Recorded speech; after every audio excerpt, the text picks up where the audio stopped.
Seconda giornata di campionato in Serie B, il Calcio Padova femminile fa visita al Marcon per quella che è la terza sfida su 4 disputate in stagione proprio contro le veneziane. Infatti già nel primo turno di Coppa Italia si erano affrontate Marcone e Padova. Purtroppo per il bianco scudate è passato il Marcon grazie al pareggio 1-1 al Vermiglia e la vittoria per 2-1 in casa. E anche in campionato parte meglio la formazione aranciονera, che qua dopo 2 minuti va al tiro con Zuanti, la palla è fuori. Le aranciονere hanno pareggiato 2-2 alla prima giornata di campionato. Il Padova invece ha perso contro il Real Meda e continua anche a perdere i pezzi in campo, perché dopo mezz'ora si fa male Chiara Sarain. Mister Murru, già privo di Alessia Mazzoccato squalificata, deve inventarsi praticamente una difesa da zero e la nuova difesa paga dazio al 35esimo minuto con il gol di Camilli, che va a certificare quella che è stata una superiorità anche abbastanza netta del Marcon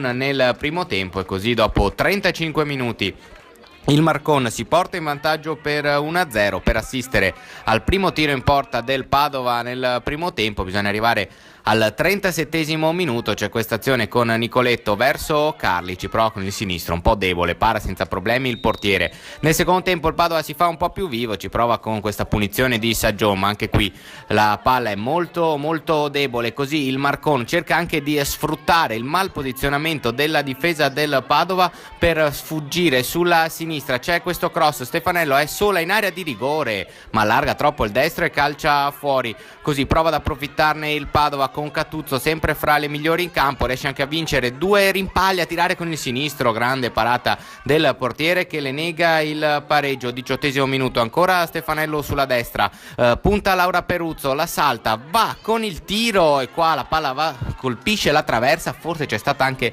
una deviazione di Martina Donassi, resta sull'1-0 ma ancora non per tanto, perché al 21esimo minuto arriva il 2-0 del Marcon con Ruggero. Ancora la difesa del Padova posizionata in maniera non perfetta, anche Donà esce forse in modo un po' troppo avventato e viene beffato da questo pallonetto di Ruggero. Passano 2 minuti, ancora Marconi in avanti, tiro da fuori sotto l'incrocio dei pali di Marangone, un gol veramente molto bello, qua nessuno può far nulla. E al 21esimo minuto del secondo tempo il Marcone avanti addirittura 3-0. Il Padova comunque tira fuori almeno l'orgoglio. Saggion dal limite dell'area con il destro, anche questo è un gol bellissimo, il gol del 3-1. Le biancoscudate provano a rimettersi disperatamente in partita, ci sarebbe anche il tempo per cercare un altro gol e il Padova attacca anche con Fabruccio sulla destra. Sicuramente comunque una prova generosa per le biancoscudate. Catuzzo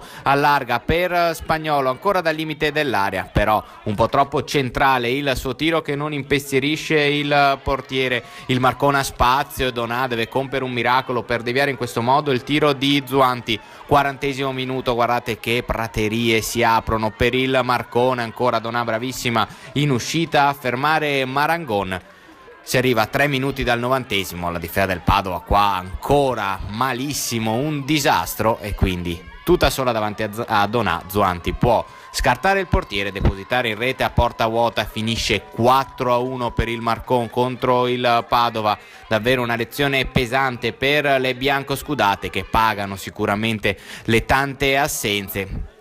Lottano fino all'ultimo ma devono arrendersi. 4-1 per il Marcone. Il Padova dopo 2 giornate di campionato resta a 0 punti. Adesso ci saranno 2 settimane di sosta in cui Mister Murru proverà a recuperare le infortunate per prepararsi al big match contro l'Inter.